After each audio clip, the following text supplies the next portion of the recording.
All right, Brent Porcio, TopVelocity.net here. I'm going to do a pitching analysis here of Chris Archer. We're going to look at his pitching mechanics.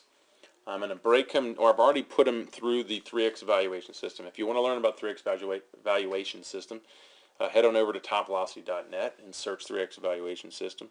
But we've put him through the 3X evaluation system, so I have him through the years of 2010 to 2013, and I can see that he's been very consistent. The one thing that I noticed I was breaking down, with Chris Archer, would be the force production coming out of his drive leg. That back leg force production over the years has declined or reduced as his front leg force production has picked up. So it's worked for him and it's kept him consistent, but I see the change in his delivery coming more dominant through his front leg and less dominant through his back leg. To me, there's some negatives there, even though the point is, in a leg driving approach, which is typically 3X pitching, which defines this approach, it's if you're going to drive the back leg or triple extend the back leg and then drive the front leg or 2X double extend the front leg, that is strictly there to, those two leg drives are there to work together to drive the hip rotation. So all that really matters is they're working together. So if there's a lot of 3X, you don't need as much 2X. If there's not a lot of 3X, then you're going to need a lot of 2X. Just making sure the relationship is driving the hip rotation. That's really, really the key to pitching well, or throwing hard and being efficient. So he does that very well because he times his movements very well. And I'm already giving you some of the pros here. But what I'm going to do through this analysis, in putting him through the system, I've broken him down in all these components. But I'm just going to do a quick summary here, just showing the pros and cons.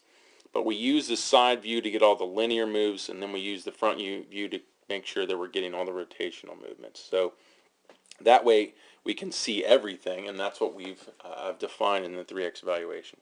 So let's walk through and let's just look at some of the pros and then some of the cons. So for those of you who want to emulate a delivery like Chris Archer, this can help you understand how to best emulate this delivery. All right, so let's take him into his leg lift, okay? All right, and as we move him into his load, okay, you can see he does take a lot of time. So I guess even though I want to talk about the pros first, here's a negative. He takes a lot of time coming out of his lift or his windup. Basically, his windup, he's a lot faster in his stride or in his stretch position. I know he's had comments with his organization that he takes too long on the mound. So a lot of the time he's probably spending coming out of his windup could be slowing. Could be slowing the game down a lot because he is taking a lot of time. But he gets, as far as him loading the back leg, he does a decent job loading the back leg. But like I said, not a lot of force production coming out of the back leg. As you can see, he hits front foot. It's late getting through. Typically, high velocity pitchers, on average, that leg is already extended and through. But what he does, because his back leg's late, he's cocking his arm late. So that allows us the hip rotation to time up with the arm cocking, which is really, really key. It's one of the biggest keys in these high velocity pitchers that you can learn about in 3X pitching, and he times that really well. So when his hips do open, which is right here, as we can see right here, you can see his arm just went into arm cocking, okay? So let's get this front one just at the same time. So there it is right there. So you can see arm goes into cocking and hips come open. Not a lot of guys can do that well. There's a very select few. To me, that's the hardest thing to do because that's that optimal hip to shoulder separation. Chris Archer is able to do that very well. Okay, so that would be definitely one of the pros. Timing of movement, even though he's late with the back leg, he cocks the arm late with the hip rotation. Arm path. His arm path continues to be very, very good. He keeps that good flexion in the arm. He takes it into good shoulder abduction. With his contralateral tilt. So a contralateral tilt is tilting to the glove side. So a good position, a good place to be in, if here's my 0 degree, is something 15 to 20. That's a good contralateral tilt. And at the same time, if you can get that shoulder abduction, something around 100, you can see he's in that range. So he's got a very good tilt, trunk tilt, contralateral tilt to shoulder abduction. And then he gets into pitch release pretty dynamically, and that has a lot to do with that front leg, which we're going to talk about. But because of that late arm cocking, even though he has that late leg drive, back leg drive, he gets that optimal good hip to shoulder separation timing. So he does that very well.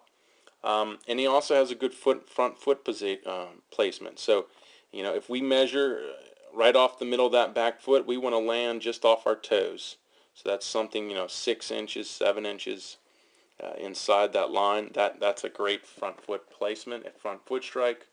And also too, he scored really well when it came to maximum externalization. You can't see it in these frames.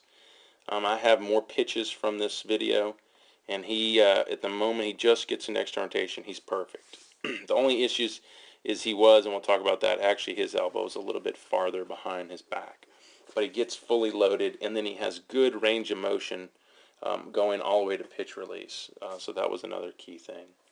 So that's pretty much defines it, not forgetting the one thing that really stands out amongst the rest, and it's really what's driving his performance is his front leg. Look how that front leg gets fully extended into pitch release. Not a lot of guys can do it that well. He does it so well his foot even kicks back, which is really even wild. That's how much force he's putting in that front leg to take his trunk and finish his arm. Okay, so it's almost to the point where it looks like it's going to hyperextend, which I start worrying that that they're going to have some knee damage or hip problems. But he manages to be not into too much hyperextension. Now I would advise a guy like Chris Archer to get more force through here and not have to be so excessive with the front leg. That I would definitely advise that. But he's typically when we have examples of guys that over exaggerate a certain movement, they're good teaching tools because we can actually see more. It's more obvious what they're doing. So the front leg dynamics of his delivery is pretty impressive, and it's what gives his ball speed. So, here's just a predictor. I mean, if you took a guy like Chris Archer and, say he had some leg injury, or say some coach told him to stop extending his front leg, if he stopped getting that front leg extended in that quick of a movement before pitch release, and the back leg continue to stay as undynamic, you would see a considerable drop in ball speed. That would be one way to see Chris Archer's ball speed really fall out. So, if we pay attention to him, if we start to see Chris Archer start to lose that dynamic front leg and doesn't pick it up in the back leg, you're going to see a performance drop that's really going to be detrimental to his career. So that's just something we have to keep an eye on with him, and it can come around because they can have an injury, they can start having a breakdown in the hip, in the leg, and then you see that dynamic front leg, and then you see the ball speed really suffer. That's why I said I would advise Chris Archer to work more and balance that out with the back leg to front leg drive. All right, so let's look at some of the negatives here, some of the cons. Not many with him. He scores really well in the 3X evaluation system. But one thing was not only was he was slow coming out of his windup, took very long to come out of his windup as opposed to his stretch. He wound up in a very short stride. So if we take and that's because the back leg just wasn't driving. If the back leg's driving, we can typically get a pretty good stride length. So there's his body height. Let's take him to front foot, and we can see he's well, within that body height. It's typical of high velocity pitchers that if we, look at their body height. So if I take all high velocity pitchers and I just draw a line when they're standing up, and then I take them to front foot, and I just take that line from that back toe to that front toe, you typically see them at their body height, or maybe just past it, but typically around their body height. So he's definitely shorter than that, and that's because that back leg drive isn't there. And that's going to be important because that's going to take him farther from the hitter, and that's going to reduce perceived velocity, which is also very important. There was one more negative, and that was the shoulder abduction at front foot strike with horizontal abduction. So when he hits front foot, or about to hit front foot, we see right here, you can see the elbow is a little bit above the shoulder, okay? And then you can see it's really far behind the back. I mean, we needed to go behind the back. Just the problem is when you couple those together, sometimes that can be a little excessive on the arm, but it's just borderline. It's borderline. And there was another one that talked about when I was talking about at maximum externalization. So I've got that other frame where that elbow is really kind of pulled back way well behind the ear. And then the problem is we coupled that with him getting the hand almost out in front of the face. If we look at this, so there's a big range of motion from the elbow behind the ear to pulling the hand out in front of the face, which is a little bit excessive.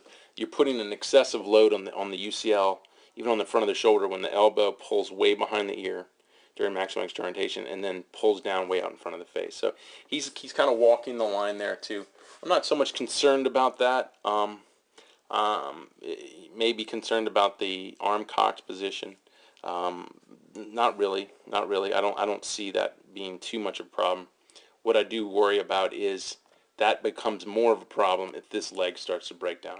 If this leg stops driving, and then he still has those arm issues or arm positional issues, then the arm is going to have to start working harder, and then it can really start to be a problem. But until this leg starts breaking down, I don't think you see Chris Archer having any problems. So I hope you enjoy this analysis of Chris Archer's pitching mechanics. If you'd like your video to be analyzed, go to topvelocity.net and set up a video analysis.